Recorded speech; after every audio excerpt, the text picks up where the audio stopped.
we have a URL to the action class mapping. So this is happening fine now. Now the question is, what happens when the action class method is executed? Now this execute method completes.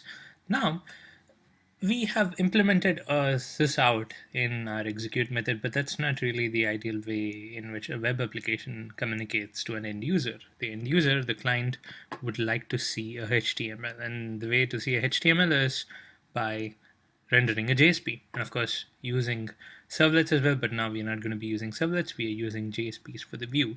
So a client would like to see a rendered JSP as an end result of the request. Now the client has made a request, and right now we are printing to the logs. Now the client is wondering, hey, what's going on? So we have to send a JSP, a rendered JSP back to the client. So that's going to be the next step. Now, how does an execute method transfer the flow of execution to the JSP? Now, an execute method could do a lot of things. Now, here I have a tutorial action that the intended goal of a tutorial action is to pull up a list of tutorials available on the internet. Now, let's say you have a business service method that gives the list, or execute method itself does all the hard work and it ends up with a list of tutorials.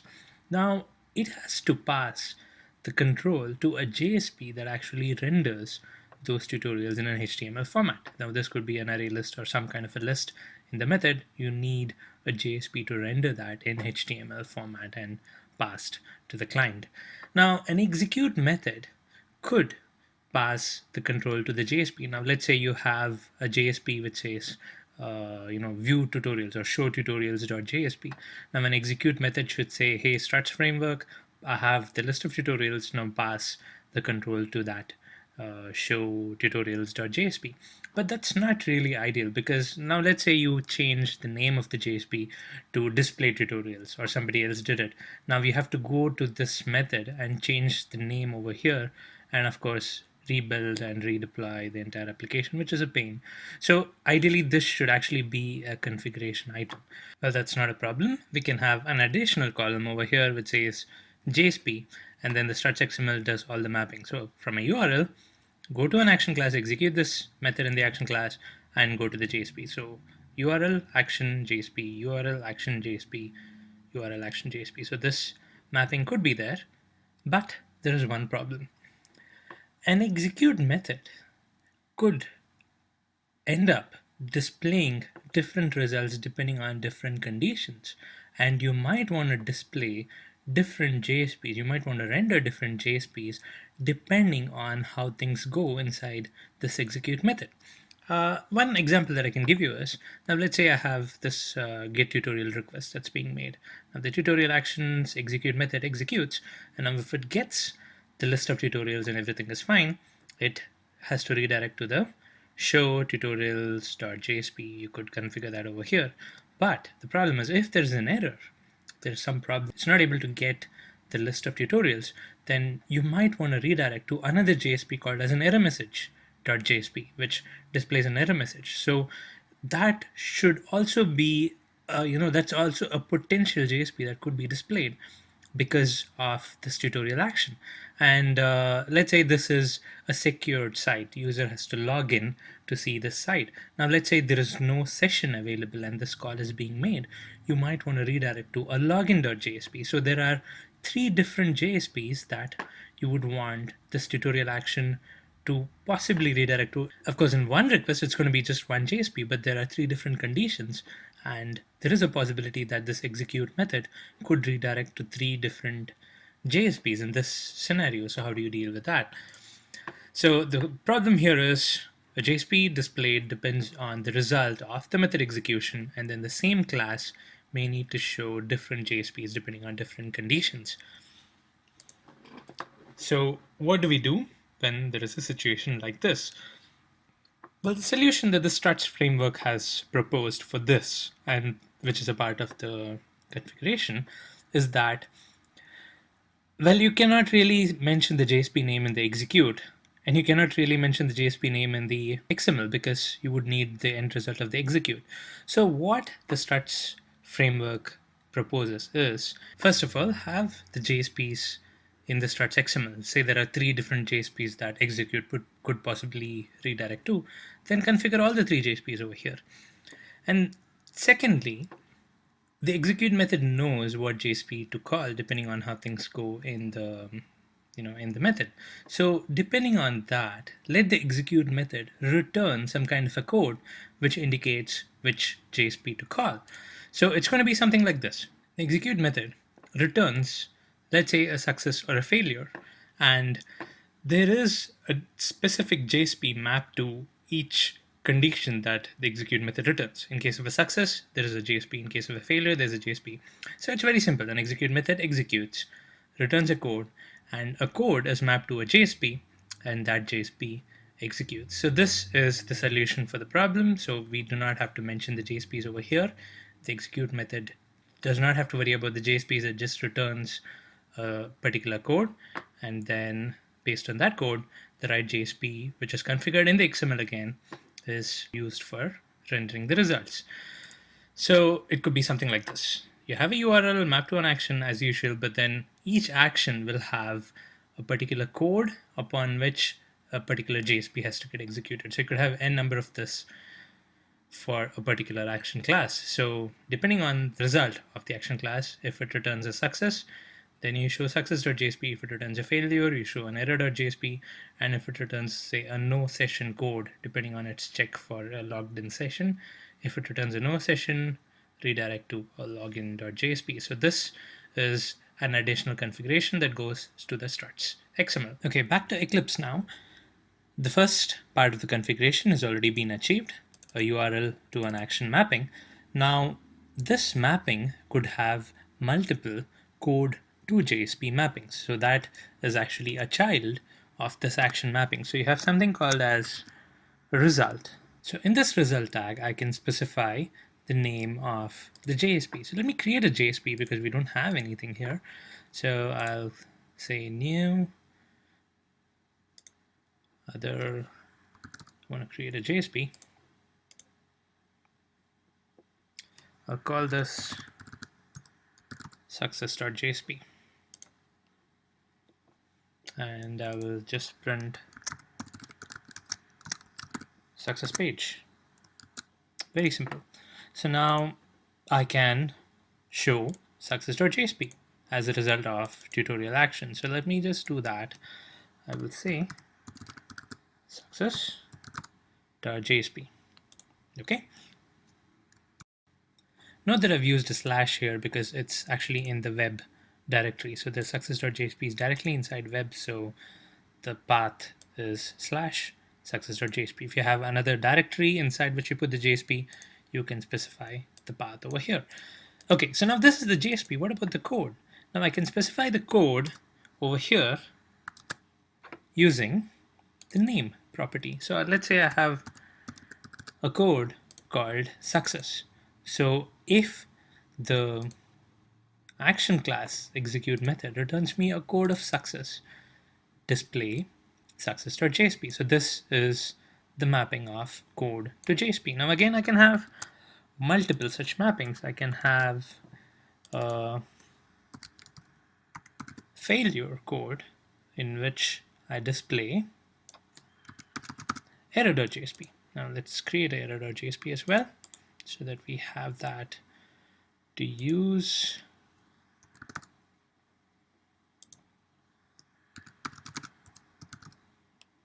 So I have an error page.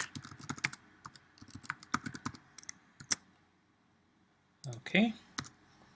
So this is the error.jsp as well. So I have 2 mappings. So a tutorial action could display either a success or an error depending on the code that it returns. Now the question is, how does the tutorial action return a code in the first place so that the right JSP is rendered? Well, it actually does that by the string over here. You remember we had a string return type for the execute. We had just returned a blank over here, but actually what this return type means is this return type is the code that the action class sends back for the right JSP to be rendered. So this could either return a success or it could return a failure. So depending on the code that this action class method x0 returns, we can display the right JSP. I mean, we don't have to actually, since we have configured it, Struts automatically takes care of rendering the right JSP. So just to test it out, what I'm going to do is I'm going to return the same code as we've configured over here for success.jsp. Now let's see if the success JSP is going to get rendered. Now, unfortunately, even with all these configurations, we have the struts XML, we have the action class, we have the JSPs. In spite of having all this, we are still not ready to execute the project. There's one final thing that we have to do. You might be wondering what that is. Well, the thing is, if I run this project now, okay, and I call get tutorial, what's going to happen is this is going to run inside Tomcat, right? Tomcat is a servlet container. So what it's going to do is whenever it gets any input request to the struts to starter application, the first thing that it's going to do is it's going to look up a servlet. So if it sees an input URL like get tutorial, it's going to look up web.xml and see if there is any servlet map to that. There is no servlet map to that. So Tomcat says, hey, what's going on? I'm going to display an error. That is the problem. We need to tell Tomcat not to worry about doing the mapping, and we need to tell it to just leave the mapping to struts. We need to tell it, hey, we have all the configuration done in struts. We want struts to take care of the mapping and the rendering and all that stuff. So do not try to look for servlets over here. We have all that covered. So the way we do that in struts2 is to have a filter. Now, the purpose of using a filter is, I'm going to put this filter tag, which I've copied outside. So what I'm doing here is I'm using a filter called struts2, and I'm giving a filter class. The purpose of using this filter is for struts2 to kick in even before Tomcat looks at the servlets. So filter obviously executes before all the servlets execute. So even if you have any servlet over here, it's going to be looked at only after this filter does its job. So that's the reason why we have a filter over here. And this filter is actually a struts class. We have a class called struts prepare and execute filter. This is the default filter that you need to use, and this filter is going to do the rest. So as long as you have declared the filter over here, and of course you have to do the filter mapping as well, which I'm going to do now. I'm going to say all the URLs by using the /star for the URL pattern. Every URL will have to go through the struts2 filter. So these two, the filter as well as the filter mapping configuration is going to make sure that every request that comes to struts2 starter is going to go through struts2. So Tomcat does not have to worry about looking up servlets. It has to pass the control to the struts2, and then struts2 is going to kick in and it's going to look up at the struts XML, and then it's going to take control from then on. It's going to look at the URL. It's going to see what's the action that's mapped to it. It sees, okay, it's tutorial action, and it executes the execute method, waits for a return type. Okay, it returns success, and it's going to look up success.jsp because that's the JSP for the code success, and it's going to render the JSP. So this is finally done, and we have a complete flow, and we are ready to execute. Oh, I think I've made a mistake over here. The filter should be inside the web app. Okay, now this should work fine. Okay, now we are all set to run this project. So I'm going to right click and say run on server. I'm going to choose Tomcat, always use this guy, and finish. Now it's going to deploy this application on Tomcat, and it's going to start the Tomcat server. And right away we see an error. How awesome is that? So this error says that there is no action mapped for namespace /. We're going to look at what this error is in a little while, but our goal is to execute the action that we have mapped, get tutorial. So what I'm going to do is I'm going to enter that URL. Remember we spoke about the application context root, and then the URL after that. So that's what we've done. This is going to be the URL after the application name. So I'm going to call that get tutorial. And then what I'm going to do is I'm going to do a dot action. So this is the default extension, if you can call it an extension, for a URL that you configure over here. Whenever you configure an action name, it actually means that name dot action. So the URL should have a dot action in the end. Again, this is configurable in a lot of ways. We're going to look at that in the subsequent tutorials.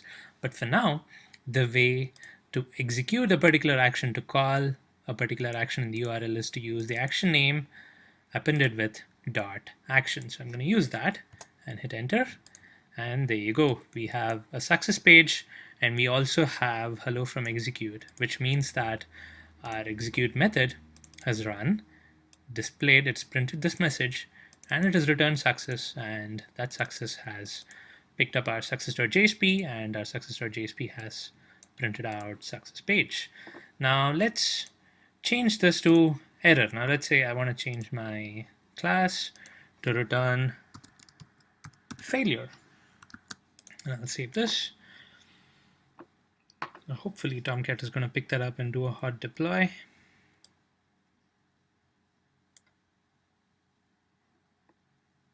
And there you go, it's done that. Now let's execute the same action, the same URL. And there you go, it's returning me error.jsp because the action class is returning failure code, and the failure code is mapped to error.jsp. So this is a complete flow from a URL to an action class, and from an action class, depending on the code, to the right JSP. So this is the configuration in struts.